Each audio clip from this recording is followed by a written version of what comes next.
श्री राम जय जय राम। श्री राम जय राम जय जय राम। श्री राम जय जय राम।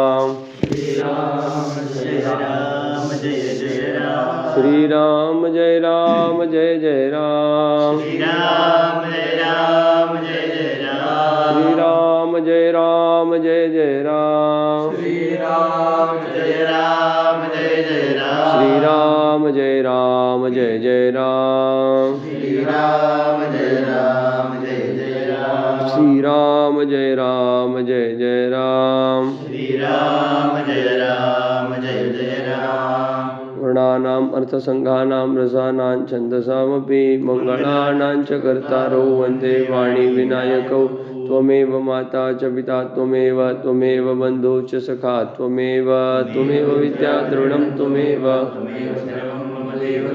गुरुर्ब्रह्मा गुरुर्विष्णु गुरुर्देवो महेश्वरः गुरुसाक्षात् परब्रह्म तस्मै श्री गुरवे नमः।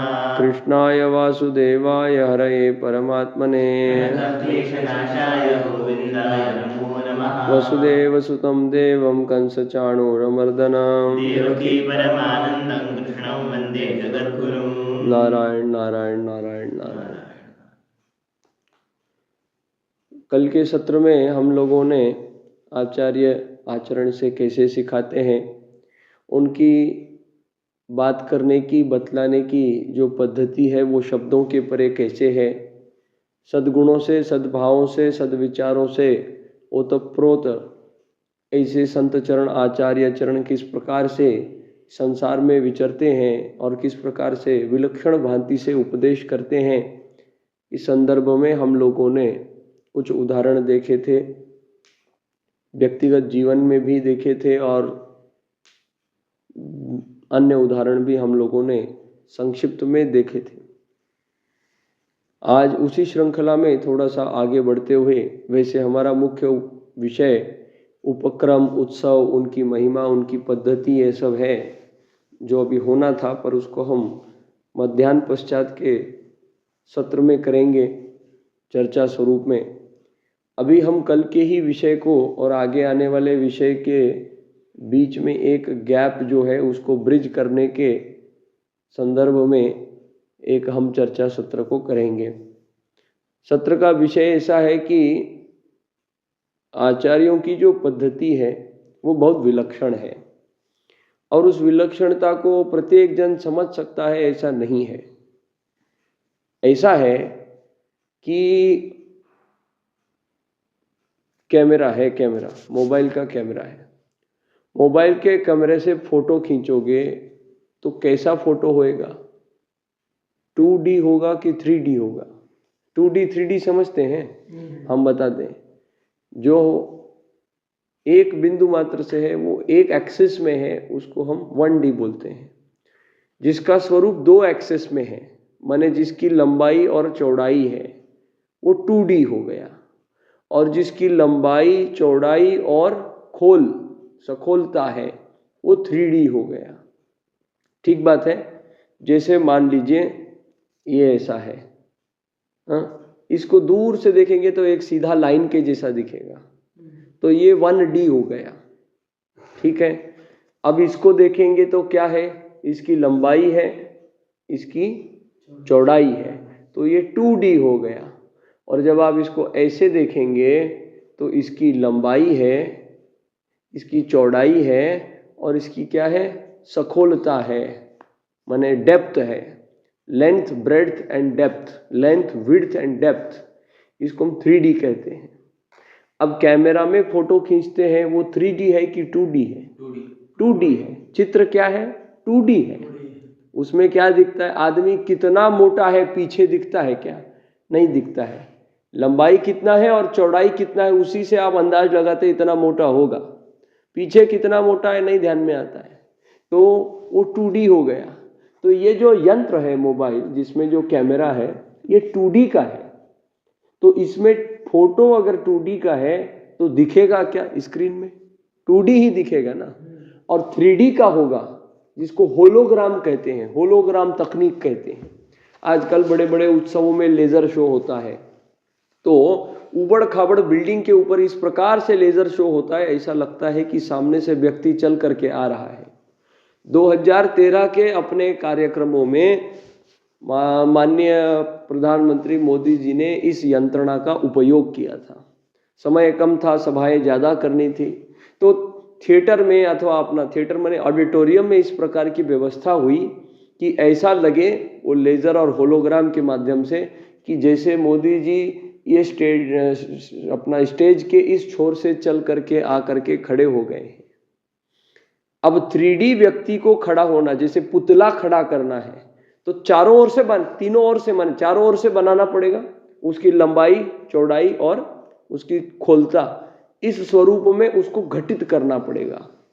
अब अगर लोगों को 3D दिखना चाहिए कि भैया ये व्यक्ति चल करके आ रहा है, ऐसा दिखना चाहिए, तो उसका जो उस सिस्टम में इनपुट है वो भी 3D होना चाहिए। ठीक बात है। ये फोटो खींच करके आप 3D खड़ा कर सकते हैं क्या? नहीं कर सकते। आजकल AI में वो भी थोड़ा बहुत होता है, वो अलग बात है। 2 व्यक्ति को खड़ा कर देंगे, उनको गले मिलवा देंगे, एक दूसरे के चरण छुआ देंगे और जो करना है वो करवा देंगे। वो टेक्नोलॉजी की प्रगति है, पर उतनी प्रिसीजन की नहीं है आज के स्तर में कि पूरा व्यक्ति वो पकड़ लेंगे आप उस बात को कि AI जनरेटेड है, कि ये इसमें कुछ गड़बड़ किया हुआ है। जैसे उन्होंने मोदी जी को वो AI के एक चित्र में ऐसा वो एक स्टेज में रैंप होता है, बीच में उस पे नाच रहे हैं ऐसा दिखा दिया। वो ममता बनर्जी को भी ऐसा ही दिखा दिया। 1.5 साल पहले की बात है, 2024 के इलेक्शन के पहले की।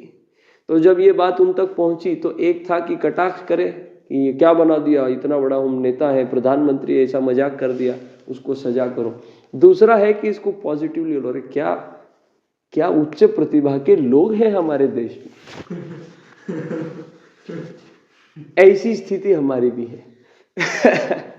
तो 3D का इनपुट डालेंगे तो 3D का आउटपुट। अब ऐसा दिखाना है कि वो व्यक्ति चल करके आ रहा है तो उसके चलने का फोटो लेना पड़ेगा। साइड से कैसा दिखता है चलते समय, सामने से कैसे दिखता है, वो घूमता है तो कैसा दिखेगा, ये सब 3D इनपुट लेंगे तो 3D आउटपुट होलोग्राम के स्वरूप में आप वहां पर दिखा सकते हैं। जैसे नित्य नूतन इस तंत्र ज्ञान का, विज्ञान का यह स्वरूप है, ऐसा ही स्वरूप हमारे संतों का है। संतों की भाषा हर कोई नहीं समझ सकता है। हमने एक उदाहरण देखा था, महात्मा ने क्या कर दिया, पैर फैला दिए, अपने चरण फैला दिए। क्यों? बोले जिसको चाहिए वो हाथ फैलाता है, जिसको नहीं चाहिए वो चरण फैलाता है। अब सामान्य शिष्टाचार में तो एक प्रकार से अवमान हो गया वो राजा का अथवा जो भेंट करने के लिए आया उसका, कि हम तो भेंट करने के लिए आए और ऐसा आप किसी के सामने टांग पसार के बैठते हैं तो ये अवमानमय माना जाता है। टंगड़ी पसार करके बैठते हैं तो उसको अवमानमय माना जाता है। पर संतों की पद्धति विलक्षण है। वो पता नहीं उनके किस आचरण में, उनकी किस क्रिया में, उनके किस कार्य में क्या उनको बताना है, वो उस लेवल के लोग ही समझते हैं। और यह बात मैनेजमेंट में भी उतनी ही लागू होती है। जैसे मान लीजिए उच्च कोटि के कोई ऑफिसर हैं या उच्च कोटि के कोई और लोग हैं, ऐसा सब है, तो वो लोग ऐसा इतना जोर जोर से चिल्लाना, किसी को बोलना ऐसा नहीं, इशारे में काम हो जाता है भैया। जैसे अगर आपने देखा होगा रूस के राष्ट्रपति पुतिन की और माननीय प्रधानमंत्री मोदी जी की एक मुलाकात हुई थी कुछ 2-4-6 महीने पहले, जब मोदी जी रूस गए थे। पुतिन यहाँ आए थे तब की बात नहीं है, तब वो रूस गए थे। तो पुतिन जब बात करने लग गए तो माइक को ऐसे किया, इधर उधर देखा और फिर बोलने लग गए। इसमें बहुत गूढ़ चर्चा है, ये सामान्य लोगों के समझने की नहीं है। इतना बड़ा राष्ट्रपति कोई मीटिंग में बोलने वाला है तो उसका माइक भी ठीक नहीं किया हुआ क्या? या 2014 में जब मोदी जी ने पहली बार शपथ ग्रहण किया था तो जब खड़े हो गए थे तो 4 माइक जो सामने थे उनको ऐसे ऊपर किया और फिर उन्होंने मैं नरेंद्र दामोदर दास मोदी। आप हमको बताइए, माइक थोड़ा नीचे रह जाएगा तो क्या इतना माइक व्यवस्था इतना बोगस है कि 2000 लोगों में वो चर्चा 5000 10,000 लोगों के सामने शपथ ग्रहण कर रहे हैं तो वो सूट नहीं होगा? ऐसा कुछ है क्या? ऐसा कुछ है क्या? वो संदेश है कि अब देश झुक करके नहीं उठ करके बात करने वाला है। जब इंटरव्यूअर ने पूछा आप बड़े बड़े राष्ट्राध्यक्षों से मिलते हैं तो आपका माने आपके अंदर मन में क्या भाव होता है? बोले ना हम आंख उठा करके बात करेंगे, ना हम आंख झुका करके बात करेंगे, हम आंख में आंख मिला करके बात करेंगे। ये हमारे भारत का तरीका होने वाला है। जैसे राष्ट्रपति पुतिन जब रूस से भारत दौरे पर आए थे 2 दिवसीय, तो वैसे तो राष्ट्राध्यक्षों की जो है सेवा में BMW, मर्सिडीज और वो भी सब अंदर से मॉडिफाई किया होता है। उनमें वो बैठने वाले हैं तो खाली ब्रांड उस कंपनी का होता है, बाकी माल मसाला पूरा डिफरेंट। हाँ, एक हाथी के जितने वजन की वो गाड़ियां होती है, हाथी के वजन के जितनी 2-2, 4-4 टन की गाड़ियां होती है भैया। वो आई बात ध्यान में, मतलब बम धमाका हो जाए तो भी अप्रभावित हो, इस प्रकार की उनकी रचनाएं होती हैं। तो इस बार जब अभी इतना सब धमाकुल चल रही है ग्लोबल मार्केट में, यहाँ यूएस से किरकिर चल रही है और सब भारत अपना काम, अपनी स्थिति को इस प्रकार से रख रहा है। ऐसी स्थिति में यह है भैया कि राष्ट्रपति पुतिन को जिस गाड़ी में होस्ट किया गया था, वैसे तो राष्ट्राध्यक्ष मर्यादावश ऐसे सब नहीं करते, पर ये प्रोटोकॉल को तोड़ करके मित्रतावश, जैसे हम आपके साथ, हम आपको सिखाने के लिए आ रहे हैं, ऐसा हम आचरण नहीं करते। हम तो आप ही के हैं, ऐसा हम आचरण रखने का प्रयत्न करते। क्यों रखते? आपकी सहजता होनी चाहिए। अगर आप में हम में वो भेद होना चाहिए, क्योंकि भेद समाप्त हो जाएगा तो आप तो कल हमको टपली मार के चले जाएंगे। पर अगर हम जो आपको बता रहे हैं वो सब सत्य है और उसका आचरण कर रहे हैं, तो आप हमारे साथ मजाक करेंगे तो भी हमको बुरा नहीं लगना चाहिए, नहीं लगना चाहिए। इसी प्रकार का आचरण होना चाहिए, ऐसा होना चाहिए। हम आपको इसका उदाहरण भी बताएंगे। तो संतत्व क्या होता है?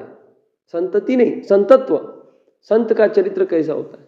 तो वो जो गाड़ी थी पुतिन के लिए, वो भारतीय थी, टोयोटा वाली थी।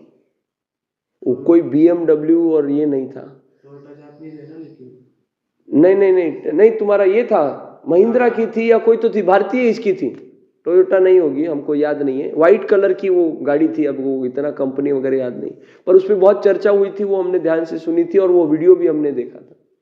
तो वो भारतीय गाड़ी थी, वो महिंद्रा या इनकी जो भी टाटा नहीं, कोई भी जो दूसरी थी, महिंद्रा की वगैरह थी या जो भी थी, अगर टोयोटा की भी थी तो चर्चा का विषय ये है कि उन्होंने ये स्पष्ट संदेश दिया कि भारत रूस अभी एक है, पहले से ही था, वैसे नहीं, ऐसा नहीं, पर अब उसकी मैत्री ऐसी है कि वो आपके ऊपर परावलंबी नहीं है, हमारा अपना बनता है।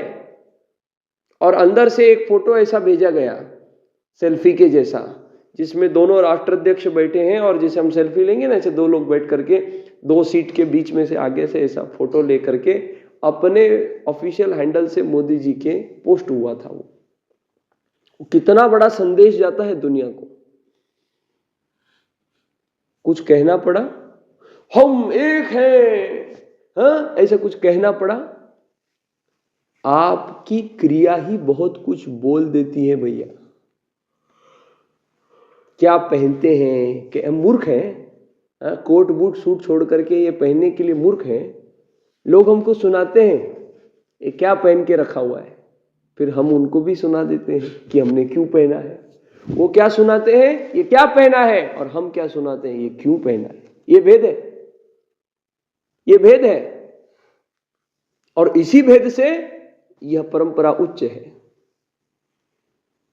जैसे हमको एक प्रसंग याद आता है, स्वामीनारायण संप्रदाय के BAPS गादी के अभी जो वर्तमान आचार्य चरण हैं, उनके 2 आचार्य पहले अभी हैं महंत स्वामी, उनके पहले एक प्रमुख स्वामी महाराज, उनके पहले योगी जी महाराज हुए।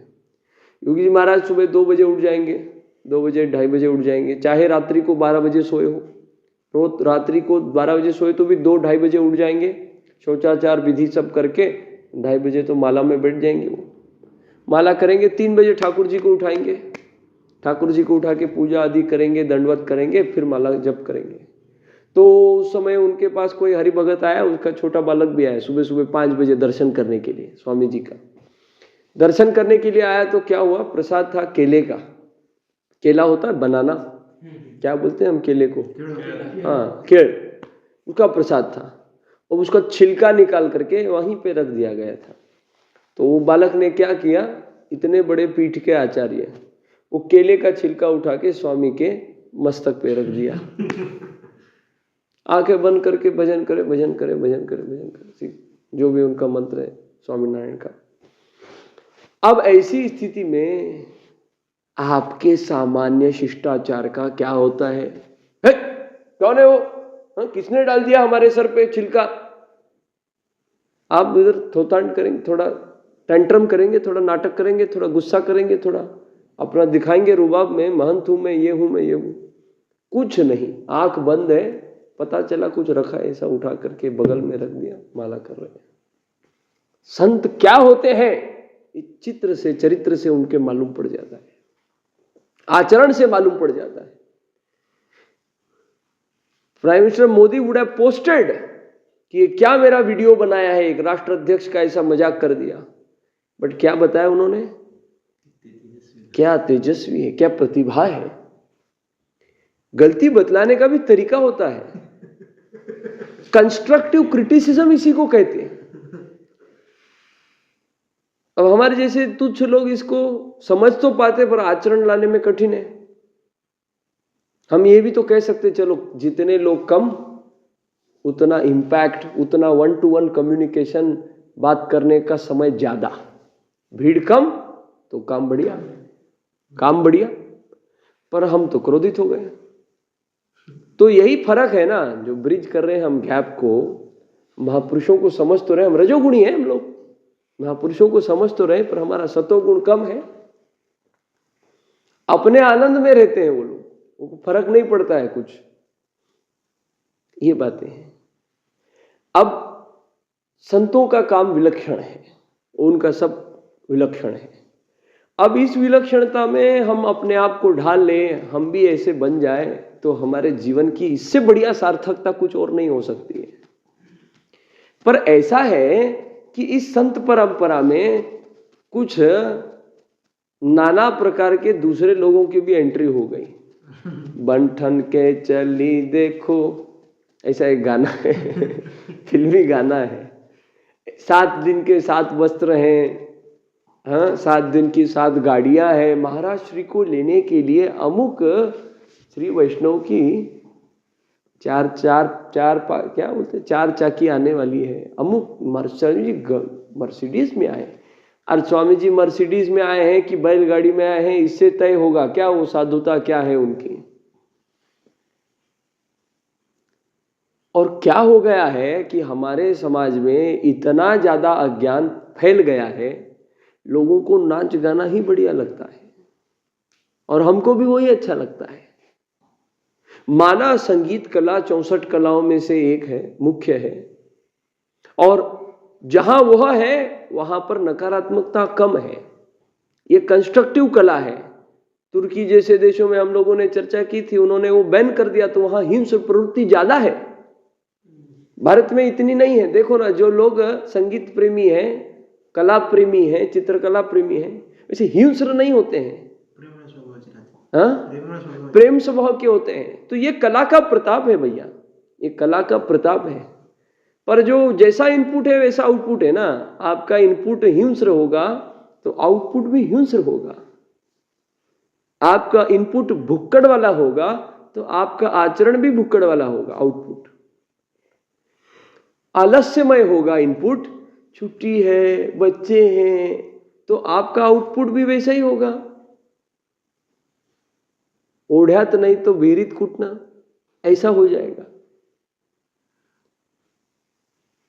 तो इसीलिए विलक्षण है संतों का।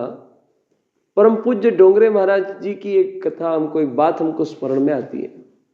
कोई महात्मा उनके पास आए, बोले स्वामी जी कथा करना है। अच्छा ठीक है, बढ़िया है, अच्छा विचार है, हो गया। पहला मीटिंग खत्म, पहला मीटिंग खत्म भैया। फिर क्या? स्वामी जी कथा करना है, आप ही के द्वारा करना है। अच्छा है, अच्छा है, करेंगे करेंगे, ठीक है ठीक है। ऐसा करिए, हमारी कथा यहाँ यहाँ होने वाली है, आप वहां आकर के मिलिए। जो आज्ञा। वो जाता है, स्वामी जी आपको यहाँ यहाँ हम मिले थे, कथा करना है। हाँ हाँ हाँ, अच्छा है अच्छा है। श्री वैष्णव हो?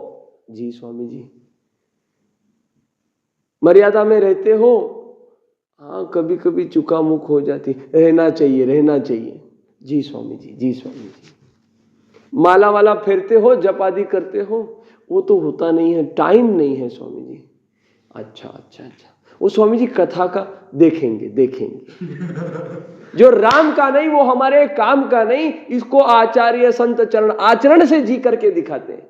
ये नहीं कि कितना बड़ा पंडाल होगा, कितना चेला चपाटा होगा, कितनी पब्लिक आने वाली है, ये सब थोथांड बातें हैं। लाइव मीडिया कवरेज है कि नहीं, आस्था वाला संस्कार वाला है कि नहीं, हम लोग तो सब इसी में लगे हुए हैं। वो जो चैनल पे दिखता है वो बाबा जी, हाँ बहुत बढ़िया है। महात्माओं को ये सब में रुचि नहीं होती है। हाँ, यद्यपि व्यवस्था होती है, आजकल प्रचार प्रसार उस प्रकार का है, वो युग भी है, काल भी है, पर प्राधान्यता से उन महात्माओं को इस सब में रुचि नहीं होती है। स्वामी जी की बात है अपने फेज 2 का जब वो भूमि पूजन हो गया था, स्वामी जी ने पूरा इतिहास बताया था। आळंदी में ही वेद क्यों शुरू हुए, किन किन महापुरुषों ने कितने वर्ष पहले इस सब की घोषणा कर दी थी, और सब बात, और संत श्री गुलाबराव महाराज की। अब ये कुछ भी रिकॉर्ड नहीं हुआ। दुर्भाग्य हम लोगों का है कि ऐतिहासिक बातें रिकॉर्ड नहीं हुई। जब हमने इस संदर्भ में स्वामी जी से चर्चा की, कुछ नहीं बोले, वो नहीं हुई। क्या? ठीक है। किसका घाटा हुआ भैया? समाज का घाटा हुआ, वेदश्री का घाटा हुआ। यद्यपि उस विषय में से कुछ विषय शंतनु जी रीठे ने अपने वक्तव्य में सांझ की कार्यक्रम में, तुम्हारे अन्नकूट के कार्यक्रम में उन्हीं को दोहराया था, पर क्या वो बात आ सकती है? क्या वो सारी चीजें याद करके ये उनको बता सकते हैं? प्रत्येक के एक मानस चित्र की एक मर्यादा होती है। फिर स्वामी जी माला फेरते हो? नहीं बोला, नहीं टाइम नहीं है। ठीक है, देखेंगे, कथा देखेंगे। वो समझदार होगा तो समझ जाएगा कि राम जी का काम करेंगे तो महाराज जी हमको भाव देंगे, भजन करेंगे तो संतों के पास बात हो जाएगी। स्वामी जी मैं कब मिलूं आपको? अमुक अमुक कथा है, आ जाओ। फिर जाता है, माला वाला कुछ करते हो? हाँ स्वामी जी। अमनिया व्यवस्था रखते हो? हाँ स्वामी जी। अमनिया माने छू अछूत का ध्यान रखना, मतलब क्या कहते हैं, ठाकुर जी की जो सेवा में मर्यादा होती है, कुछ भी उठा के कुछ भी नहीं चलता है, उसको अमनिया, अमनिया माने उसको शुद्ध करना, शुद्धिकरण को अमनिया कहते हैं उत्तरी भाषा में, उत्तर भारत में। ठीक है ठीक है, कथा करेंगे कथा करेंगे, ठीक है। अभी इतनी तो कथा होने वाली है, फिर इसके पश्चात हम बताएंगे। ऐसा 4-5 बार उसको चक्कर होता है, उसको तपास करते हैं। हम यहाँ आपके सामने आकर के चर्चा कर रहे हैं ना, ये तपास के बिना नहीं हुआ है। हमने जब इस विषय की प्रार्थना की, स्वामी हम आपसे कुछ निवेदन करना चाहते हैं, कहिए। करना ही चाहिए, ये था रिप्लाई।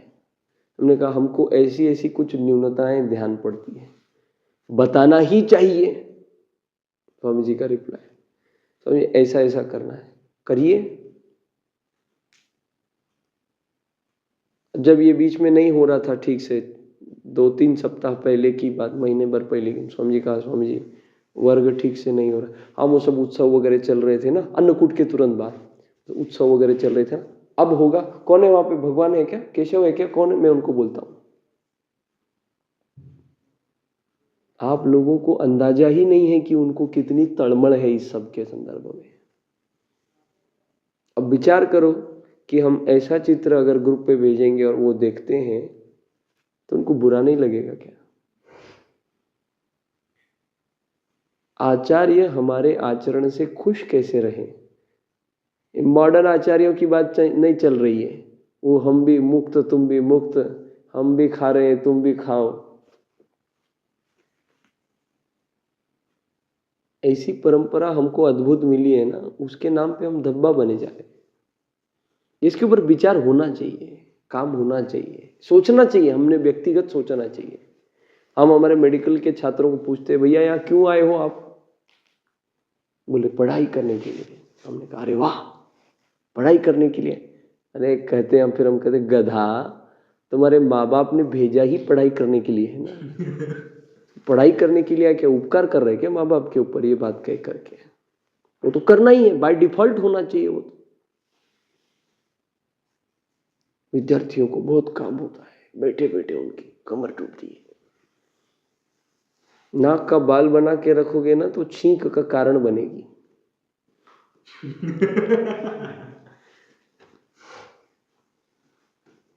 हमारी अव्यवस्था होए, उससे समाज की व्यवस्था सुधरेगी।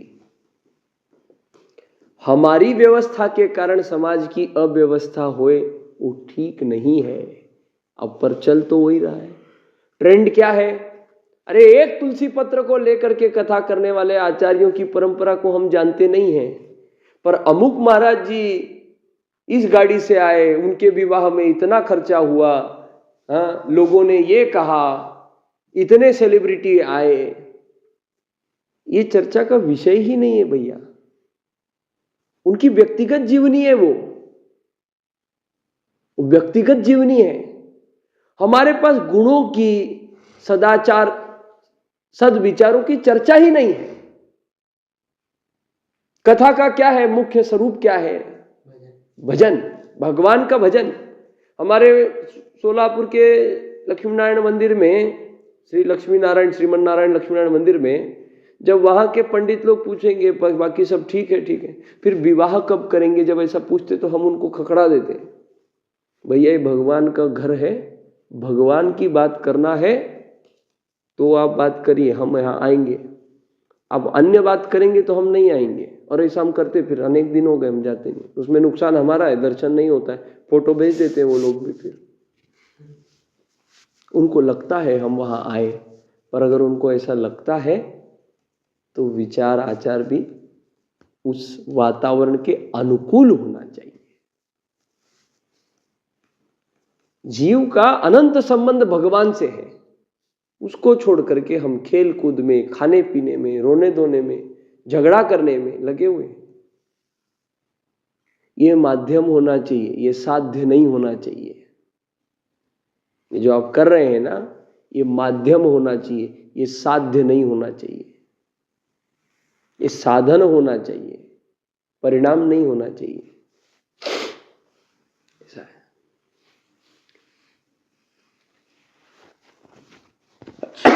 नारायण, ऐसा है। तो ट्रेंड माने किस बात का चलन है? जिस बात का चलन होता है उसको ट्रेंड कहा जाता है। ट्रेंड। और समस्या यह है कि सबको ट्रेंड में लगा है।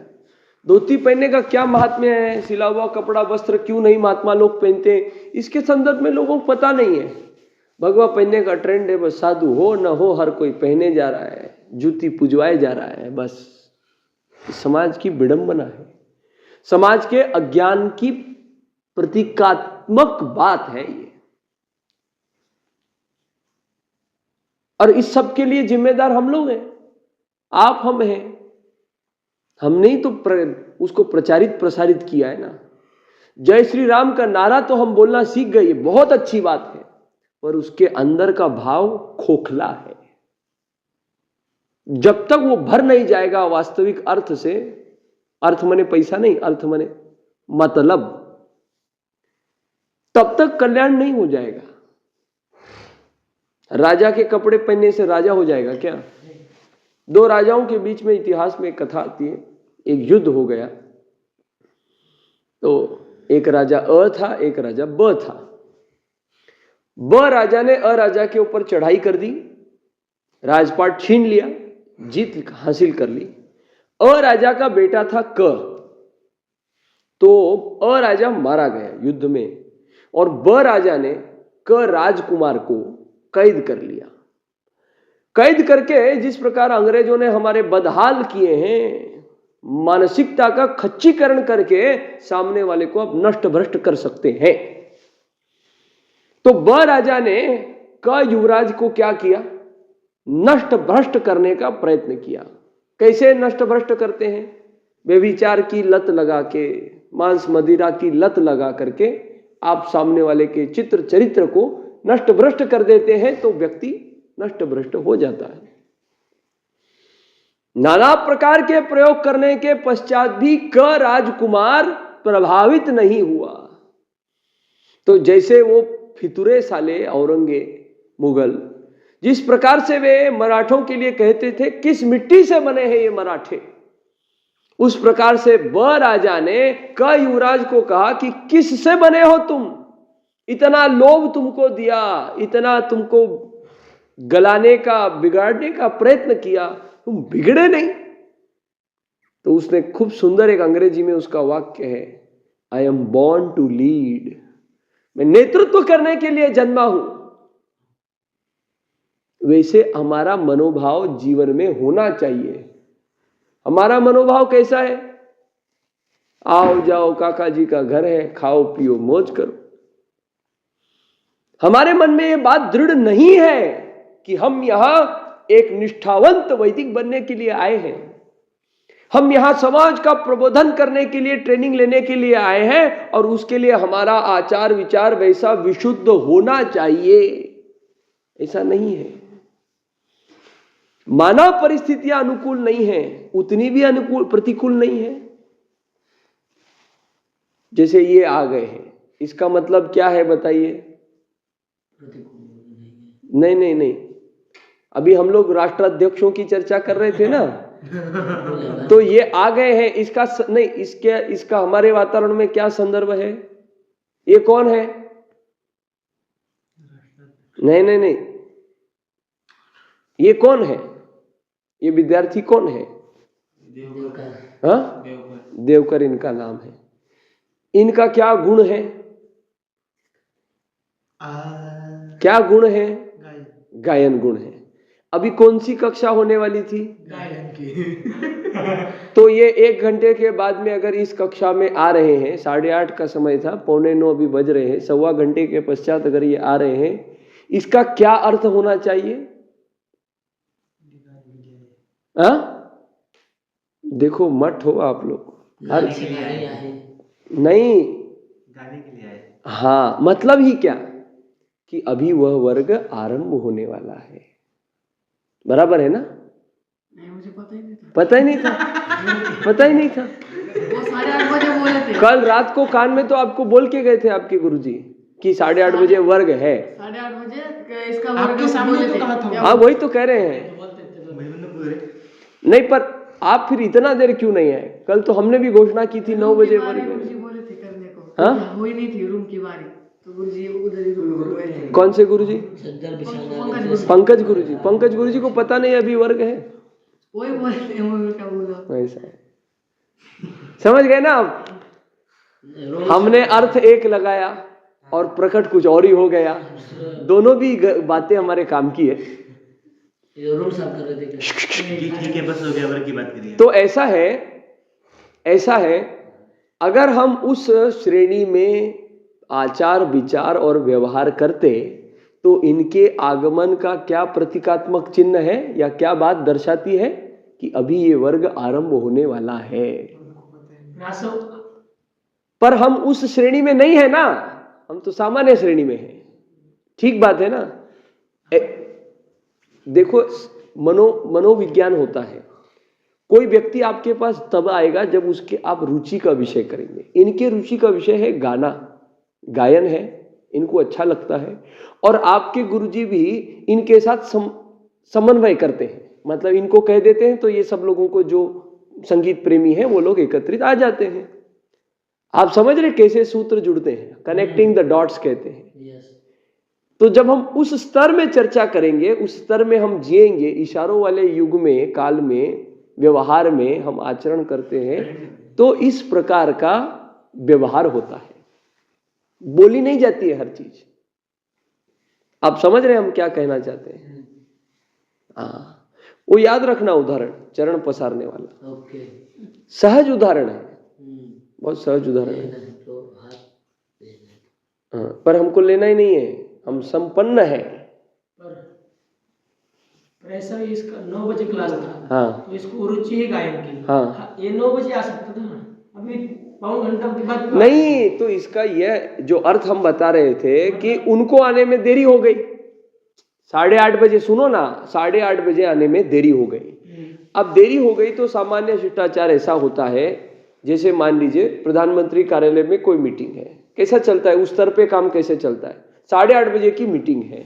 अब किसी कारणवश पहले की मीटिंग थोड़ी लंबी हो गई, तो इस हॉल में से उनका माननीय सेक्रेटरी सचिव इस हॉल में चिट्ठी भेजता है अथवा लोगों को सूचित करता है कि 8:30 बजे की मीटिंग कुछ कारणवश अब ये 9 बजे अथवा 10 बजे होने वाली है। तो इससे वो इतने लोगों का समय खराब नहीं होगा, 8:30 से 10 उनको जो करना है, नाश्ता करना है और कुछ काम करना है वो करके 10 बजे आ जाएंगे।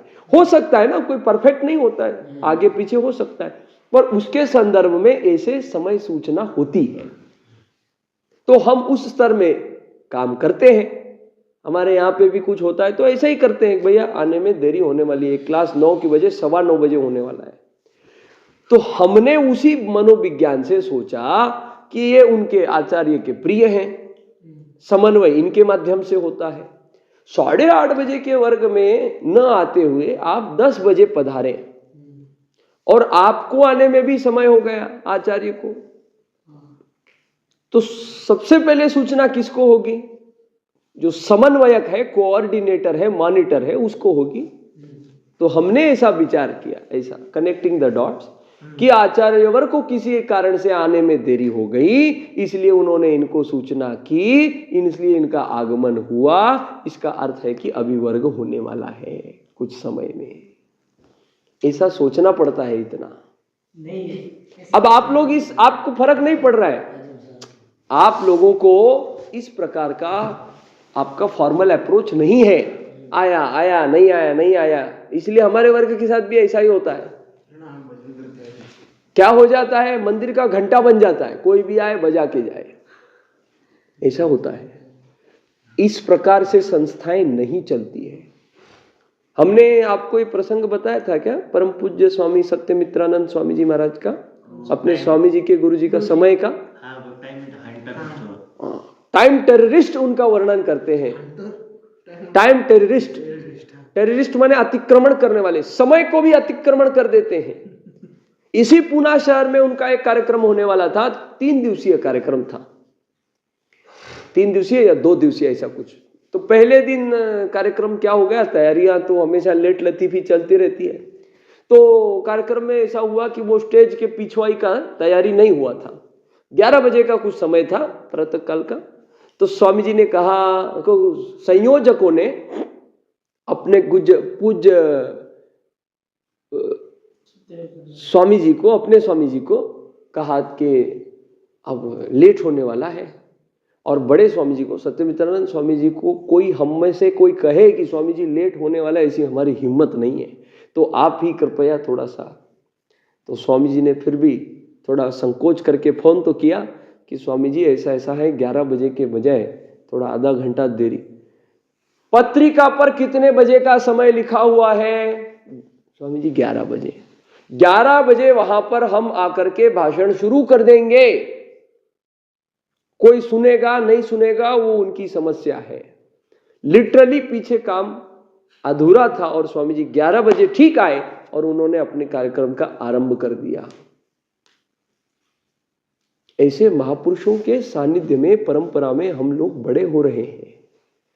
और ये 9 बजे दास ने अल्पाहार नहीं किया है, क्योंकि दास के लिए अपने शब्द की कीमत है। 9 मतलब 9।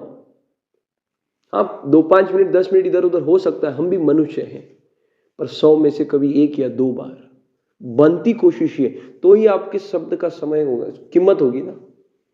मैं आने वाला हूं और नहीं आए। यही बात पूज्य राजन जी और पूज्य प्रेम भूषण जी महाराज के जीवन में भी एक बात हुई है ऐसी घटना, वो बताएंगे हम आपको। पर कहने का तात्पर्य क्या है, फिर दूसरे दिन रविवार था, ट्रैफिक वाफिक सब कैलकुलेट करते हैं, उस हिसाब से वो समय से पहुंच गए। कार्यक्रम की तैयारी नहीं थी, फिर भी उन्होंने माइक होगा तो बोलूंगा, स्टेज होगा तो बोलूंगा, नहीं होगा तो बोलूंगा, नहीं होगा तो बोलूंगा, ऐसा होना चाहिए। तो तुमच्या शब्दाला किंमत है। अरे इस शब्द का पालन करने के लिए, अपने वचन को पालन करने के लिए भगवान राम जी ने पिताजी के वचन का पालन करने के लिए वनवास चले गए और अपने शब्द का पालन करने के लिए प्राण त्याग करना पड़ गया। प्राण जाए पर वचन न जाए, ऐसी परंपरा के हम लोग हैं। और ना इधर तो प्राण भी नहीं जाता है, वचन भी जाता है, सब उल्टा सुल्टा है। तो क्या क्या क्या उसका परिणाम होगा समाज के ऊपर? हमारे बोलने का परिणाम होगा? नहीं होगा। क्यों होगा? हम ही खटिया लगा के बैठे हैं तो हमारे वक्तव्य का परिणाम नहीं होगा भैया। आचार विचार कोई देखता नहीं है, सीसीटीवी लगा के आप क्या कर रहे हैं। इधर अंदर सबसे बड़ा सीसीटीवी लगा है, उसका प्रभाव कंटिन्यू चलते रहता है, कंटिन्यू चलते रहता है। तो दूसरे दिन रविवार था, ट्रैफिक कम था और वो 11 बजे के पहले पहुंच रहे थे। स्वामी जी कहा ये तो हम पहुंच जाएंगे, घड़ी देखी और बोले हम तो पहुंच जाएंगे। बोले हाँ स्वामी जी आज रविवार में ट्रैफिक, एक काम करो चक्कर लगाओ, गाड़ी घुमाओ, एक एक्स्ट्रा चक्कर लगा के ना पहले ना बाद में ठीक 11 बजे हम जाएंगे। ऐसी समय सूचित है। कोई मंत्री महोदय मिलने के लिए उनको आने वाले थे, रात्रि का समय था उनका, 9 साढ़े 9 बजे का समय लिया था। स्वामी जी 10 बजे निद्राधीन हो जाते थे, मैंने समय शयन के लिए चले जाते थे, द्वार बंद हो जाते थे। बड़े स्वामी जी की बात चले तो ऐसा ही हो गया।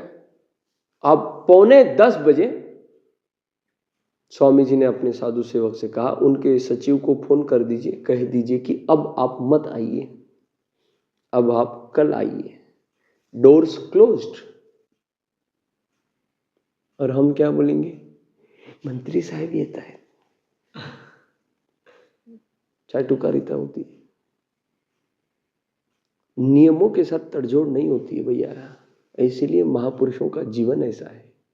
आचार्य अपने आचरण से सिखाते हैं, एक्सप्लेनेशन देने की जरूरत नहीं। यही जीवन की बात वॉरेन बफेट, दुनिया का सबसे धनाढ्य व्यक्ति एक समय में, जैसा बिल गेट्स था आज की तारीख में वो इलॉन मस्क है, हाँ अंबानी की गणना नहीं होती है दुनिया के इसमें, हाँ पहले 100 में होती होगी, हम पहले 1-2 की बात कर रहे हैं। तो वॉरेन बफेट स्टॉक मार्केट का बहुत बड़ा बिग बॉस, बिग बुल, उसको पूछा, उसके 50वीं एनिवर्सरी थी उसकी, वर्ष क्या बोलते ब्याह की वर्षगांठ, लग्न वाढ़ दिवस, 50 वर्ष अपने संगिनी के साथ उसके पूरे हो गए थे। तो मानो उसके 70-80 कुछ भी उम्र होगी। तो उसको उस इंटरव्यू में पूछा गया, देखो महापुरुषों में ऐसे गृहस्थ महापुरुष भी आते हैं, जिसका जो अच्छा है वो लेना चाहिए। तो रामदास जी को ब्याह करना है तो एक जाहिर सभा में, 50 देशों में उनकी कंपनियां हैं, साल भर तक वर्षगांठ ही मनाते रहे वो, आज इस देश में, कल उस देश में, इस सप्ताह में इस देश में।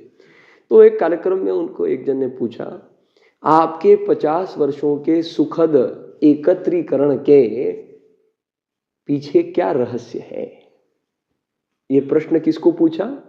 मान्यवर वॉरेन बफेट को।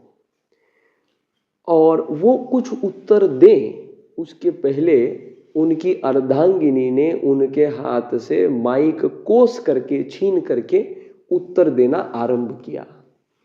तो वॉरेन बफेट केवल मुस्कुराए। क्या प्रतीकात्मक चिन्ह है इस बात का कि मैंने इसको इस प्रकार से सहन किया, इसलिए मेरा जीवन सुखद है। ये मजा मस्ती की बात नहीं है, इतना धैर्य लगता है भैया। और जितना यह बात जितनी पारिवारिक गृहस्थ आश्रम में लागू होती है, उतनी ही आपको कुछ चाहिए, आप हमारा ध्यान बटोर रहे हैं, उनको दे दीजिए, वो उनका ध्यान है ना, दे दीजिए। निर्णय किसने लिया? उन्होंने लिया। उसको भोगेगा कौन? वो भोगेंगे। कल ही हमने चर्चा की थी ना शुक्ल और उस दूसरे लड़के के संदर्भ में। किसके? वो अभी ऐसा ही होता है। तो तात्पर्य क्या है? प्रतीकात्मक संवाद ऐसा होता है। बराबर मीडिया ने उसका वो मतलब लिया और वो यथार्थ था। अब फिर उनकी धर्मपत्नी बोलती है, क्या बोलती है? जीवन के 50 वर्ष हमने एक साथ निकाले हैं, एक दिन भी ऐसा नहीं हो गया जब हमारे परिवार ने बैठ करके साथ में भोजन नहीं किया है। 8 बजे हमारा डाइनिंग का समय है, सारा परिवार डाइनिंग टेबल पे बैठा रहेगा। यही परंपरा बिड़ला हाउस में, जो बिड़ला कंपनी है ना, बिड़ला अंबानी, बिड़ला, ये नाम सुना? बिड़ला मंदिर जो है ना, ये सारे बिड़लाओं का है। बिरला, वो बिड़ला है, बिरला हो गया अंग्रेजी में। उनको वरदान है, जब तक छन्नी हथौड़े से मंदिरों का काम चलता रहेगा तब तक तुम्हारा वैभव रहेगा। तो ऐसा कोई बड़ा शहर नहीं है जहां पर बिरला मंदिर नहीं है, सतत चलता रहता है वो काम। दशांश की चर्चा हमने की थी ना? नहीं, किसी और के साथ की थी। दशांश का दान होना चाहिए हमारे, जो भी हमारा इनकम है, शास्त्रों में वर्णन है। तो कहने का तात्पर्य क्या है? बिरला हाउस में नियम है, भोजन के समय एक साथ बैठेंगे तो सब अपना फोन जाकर के अपनी माताओं को दे देते हैं, एक साथ भोजन करते हैं, तत्पश्चात सब परिवार चर्चा करते हैं और तत्पश्चात वो फोन वोन फिर दूसरे दिन सुबह मिलेगा। रात को मोबाइल में बैठे हैं, काम कर रहे हैं, देख रहे हैं, ऐसा नहीं होता है। ये परंपराओं का निर्वाह, इन आदतों का निर्वाह सामान्य जीवन में गृहस्थ आश्रमों में पालन करने के कारण सक्सेस रूपी पराकाष्ठा को शोभायमान वो लोग कर रहे हैं। एक साथ 8 बजे का भोजन। फिर वारेन बफेट को पूछा गया, बोले ऐसा एक भी दिन नहीं है, वो पत्नी बोलती है, एक भी दिन ऐसा नहीं है कि इन्होंने मेरे साथ इवनिंग वॉक नहीं किया है, सांझ के समय सैर नहीं किया। आधा घंटे का हमारा समय फिक्स है, 7 से 7:30। ये हमारे सुखद 50 वर्षों का क्या है? क्वालिटी टाइम हर चीज को देना पड़ता है। ये विलक्षणता के अंतर्गत चर्चा है, आदतों के अंतर्गत ये चर्चा है। महापुरुषों के जीवन में देखो, अनेकों वर्षों से उनकी वे आदतें फिक्स है। 10 बजे सोना है, स्वामी जी का था, बड़े स्वामी जी का, वो फिक्स था दिनचर्या। आप अपने केशव गुरु जी को देखो, उनका राउंड कभी 11 बजे 12 बजे नहीं होगा, क्योंकि वो उस समय शयन कर रहे हैं। उनका राउंड सुबह 4 बजे होगा। वो बोलने के अधिकारी तभी है क्योंकि जब वो खुद उसको आचरण में कर रहे हैं। आचार्य आचरण से इस प्रकार से सिखाते हैं। तो फिर वारेन बफेट को पूछा गया एक इंटरव्यू में, दूसरे, बोले आप समय समय करते हैं, आप ऑफिस कितने बजे जाते हैं? बोले सुबह 10 बजे जाता हूं। शाम को कितने बजे घर आते हैं? बोले 6 बजे निकल जाता हूं। तो फिर बोला कि 6 बजे अगर आप निकल जाते हैं, 6 में 15 मिनट 10 मिनट कम, अगर आपके पास $1 मिलियन माने $10 लाख का अगर कोई ग्राहक आता है तो आप क्या करेंगे? बोले अगर उसको $10 लाख की कीमत है तो मैं उसको बोलूंगा कि आप कल 10 बजे आइए। 6 बजे मेरा ऑफिस समाप्त होता है, 10 मिनट में मीटिंग नहीं हो सकती है। अगर उसको पैसे की कीमत है तो वो समय की कीमत करेगा।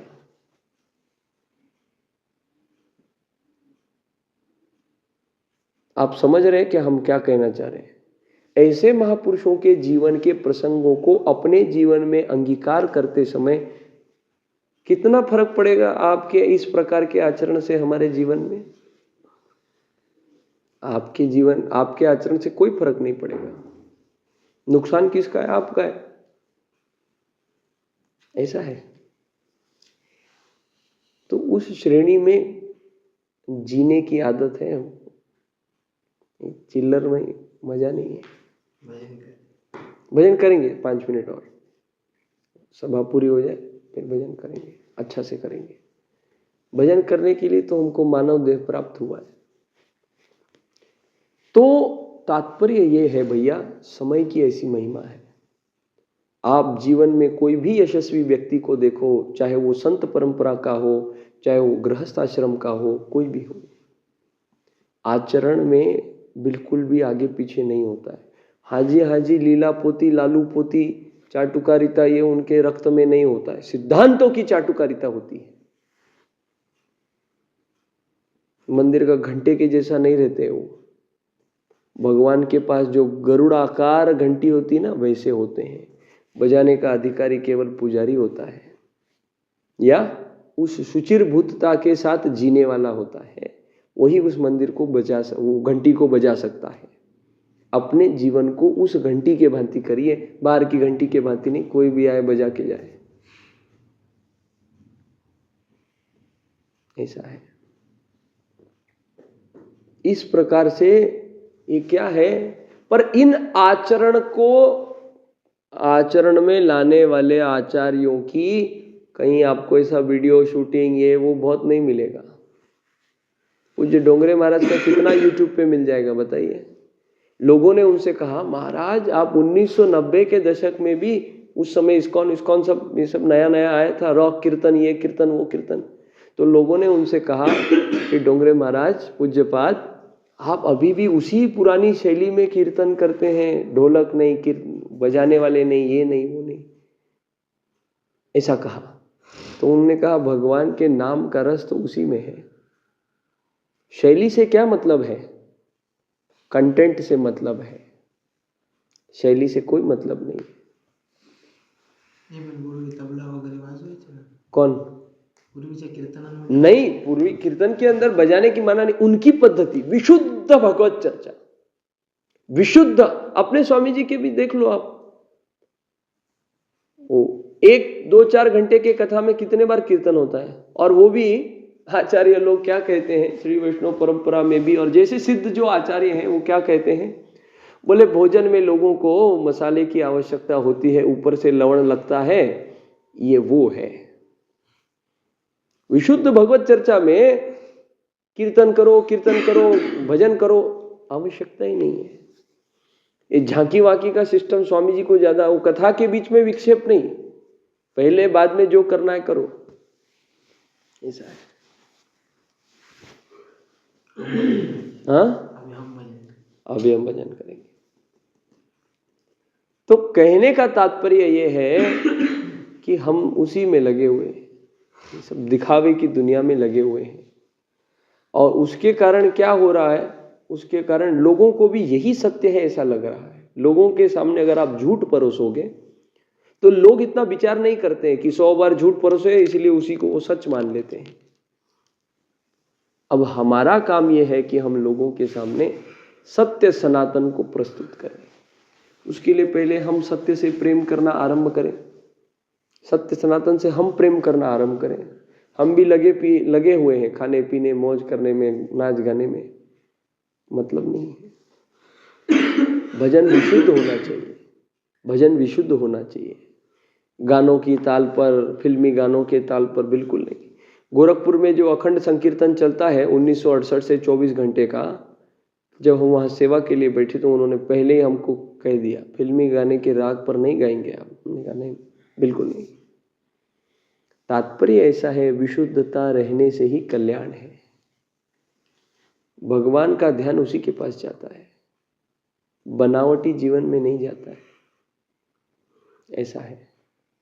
आचार्यों की ये महिमा है, और ऐसे आचार्य मिलना भी कठिन है। हमारी बहुत प्रारब्धों की कृपा है कि हमको मिल रहा है, उसका लाभ हम नहीं ले रहे। पर कितना हट आप में से लोग करते हैं कि स्वामी जी यहाँ पर आए तो स्वामी जी हमारे साथ 1 घंटा आधा घंटा बातचीत करें ही करें। स्वामी जी की व्यस्तता है, पर भक्त के आगे भगवान रीझ जाता है। क्या आपको मना कर पाएंगे अगर आप उस वात्सल्य भाव से उनको जाकर के प्रार्थना करेंगे? सब लोग, क्या आपको कोई रोकेगा कि नहीं जाना स्वामी जी के पास? सबका अधिकार है स्वामी जी का, सबका अधिकार है ना, सबके आचार्य है ना वे। फिर अब आपको उस तीव्रता की उत्कंठा नहीं है, इसलिए उनके वहां से भी वह ज्ञान गंगा रस गंगा प्रवाहित नहीं हो रही है आपके प्रति। वे अनुग्रह करके आपके पास आते हैं, आप प्रार्थना पूर्ण उनके पास कितना पहुंच पाते हैं, ये प्रश्न है भैया।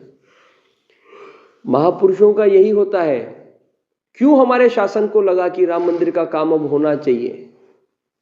संतों ने, राम भक्तों ने और कार सेवकों ने तो खूब प्रयत्न किया, भाव बहुत विशुद्ध था, पर शासन तंत्र को समझ में आ गया अब नहीं तो कभी नहीं, अभी नहीं तो कभी नहीं।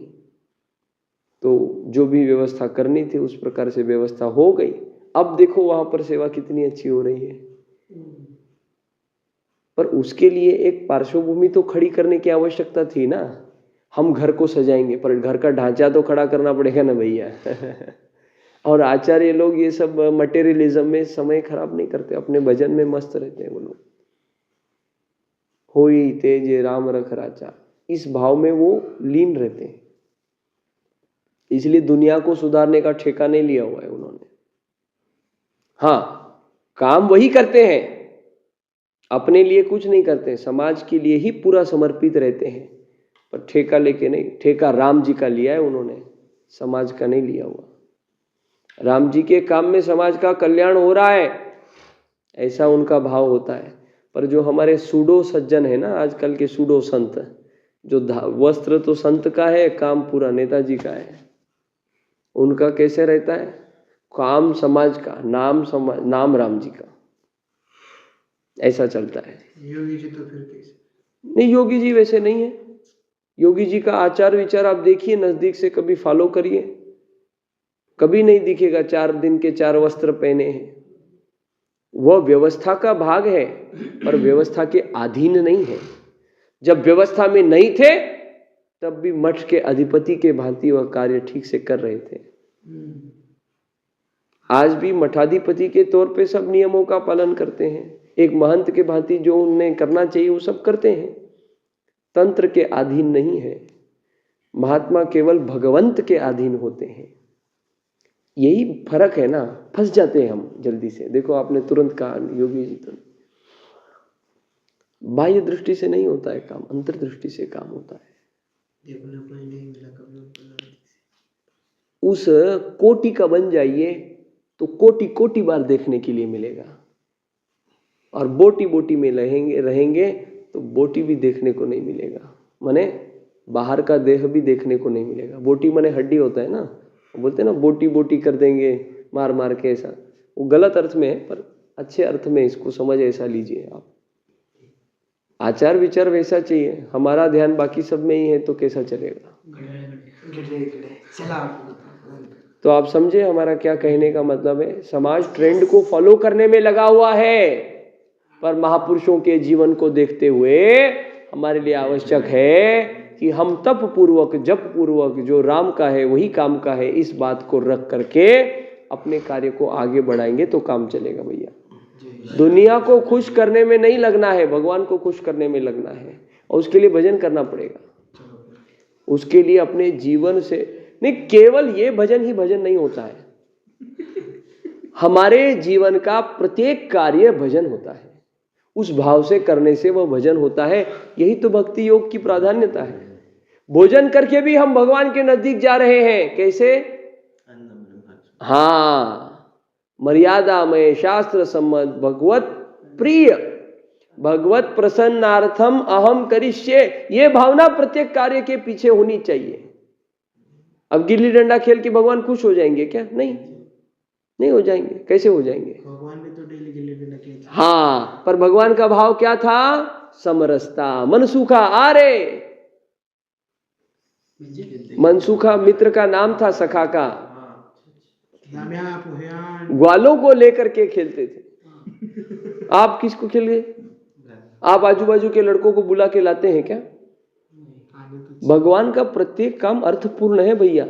16,108 भगवान ने विवाह किए हैं, हाँ, इतनी उनकी धर्म पत्नियां हैं, हम भी अभी करेंगे, ऐसा नहीं होता है। उसके पीछे का भाव क्या है, कथा क्या है, किस मर्यादा के अंतर्गत भगवान ने उसको किया। यही फर्क है कथाकारों में और आचार्यों संतों में। कथाकार स्टोरी बोल करके सीताराम दक्षिणा ले लिया, उसके पीछे का भाव उतना डेप्थ में, उतना खोल जा करके संत चरण, आचार्य चरण बता सकते हैं, क्योंकि उस लीला को वो जीते हैं। संत श्री गुलाबराव महाराज स्वयं को ज्ञानेश्वर कन्या, भगवान की सखी बोल करके जीते थे। तो वैसा भाव हमारा जागृत होए तो कल्याण हो जाएगा ना भैया। ये गीत गाएंगे, संगीत गाएंगे, कीर्तन करेंगे, जागृति करेंगे, अरे हमारे करने से होता है क्या? अगर ऐसा होता था तो हमारे ऊपर इतना अत्याचार कैसे हुआ? अगर ऐसा करने वाले भगवान है भैया। किसी भी अंश में अगर हमारे मन में यह भाव है कि हमने किया है, संतों के मन में नहीं होता है, सन्यासियों के मन में क्यों? खुद का ही पिंडदान कर दिया, घूमता फिरता क्या है ये?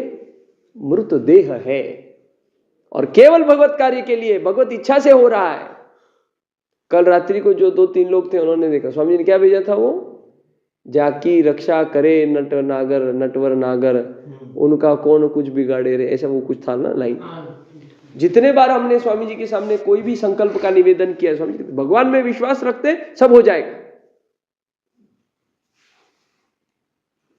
प्रत्येक जीवन का कर्म भजनमयी भगवानमयी होए, भगवान की तृप्ति के लिए, भगवान की प्रसन्नता के लिए भोजन करना है, भगवान का कार्य करने के लिए ऊर्जा चाहिए, इसलिए करना है। संतों ने इसी प्रकार से जीवन को जिया है, इसलिए आचरण से ही आचार्य सिखाते हैं। अब इस श्रेणी में, इस श्रृंखला में हम उनके पद चिन्हों पर किस प्रकार से धीरे धीरे चले चलायमान होवे, उत्सव उपक्रमों की परंपरा में कैसा हम योगदान देवें, इस संदर्भ में हम मध्याह्न पश्चात के भोजनोत्तर के क्या बोलते हैं सत्र में हम चर्चा करेंगे। अब हम थोड़ा सा कीर्तन करेंगे। नारायण नारायण नारायण।